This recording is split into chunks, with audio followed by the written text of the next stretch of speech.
இங்கே இந்த பொண்ணும் கூட இருக்க லாயரும் பேசிட்டு இருக்கும்போது திடீர்னு அவருக்கு ஹார்ட் அட்டாக் வந்தவர் இறந்து போறாரு. ஸோ இவன் மேலதான் ஏதோ தப்பு இருக்குன்னு போலீஸ் அரெஸ்ட் பண்ணி இவங்களே தப்பா பேச ஆரம்பிக்கிறாங்க. அப்பன்னு பார்த்து இந்த பொண்ணுக்கு தெரிஞ்ச பெரிய லாயர் ஒருத்தர் ஆஜராகிறாரு. அண்ட் இந்த போலீஸ் கிட்ட பேசி அந்த பொண்ணு கிட்ட போனை கொடுக்க சொல்றாரு. அந்த பொண்ணுமே அவங்க ஃப்ரெண்டு கால் பண்றாங்க. தென் இவங்களும் அங்க இறந்து போனா லாயரோட ஒய்ஃபு கால் பண்ணி சொல்றாங்க. அதை கேட்டதுமே அவங்களுக்கு ரொம்பவும் ஷாக் ஆகி ரொம்பவும் ஃபீல் பண்ணி அழுதுகிட்டே இங்க வராங்க. ஆக்சுவலா இறந்து போன லாயரும் அவங்க ஒய்ஃபுமே ஒரு பிரெக்னன்சி டைம்ல அவங்களுக்கு குழந்தை கலைஞ்சிரும். அதனால தான் இவங்க 2 பேரும் பிரிஞ்சிருப்பாங்க.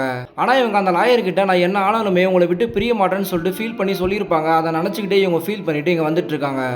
தென் இந்த பொண்ணோட ஃப்ரெண்டும் போலீஸ் ஸ்டேஷன் வந்துடுறாங்க. அண்ட் இவங்க 2 பேரையும் கூட்டிட்டு போய் அங்கே இறந்து போன லாயரோட ரூமில் போய் செக் பண்ணிட்டு இருக்காங்க. அப்பதான் ஃப்ரெண்டுமே அந்த லாயர் கூட நாங்கள் 2 பேரும் சேர்ந்து 3 பேர் தான் இருந்தோம், நான் கொஞ்சம் வேலை இருக்குன்னு சொல்லிட்டு வெளியே போயிட்டேன், அப்பதான் அவர் இறந்து போயிட்டாரு, இந்த பொண்ணு மேலே எந்த தப்பும் இல்லைன்னு சொல்றாங்க.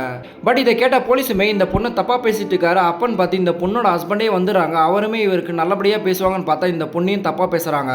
அண்ட் இந்த லாயரோட ஒய்ஃபும் இங்கே வந்துடுறாங்க. ஆக்சுவலாக அவங்க 2 பேரும் ஒன்றா இருக்கணும்னு சொல்லிட்டு தான் பேசியிருப்பாங்க. ஆனால் இப்போ இந்த பொண்ணு கூட இருந்ததுமே இந்த பொண்ணையும் தப்பாக நினச்சிக்கிறாங்க.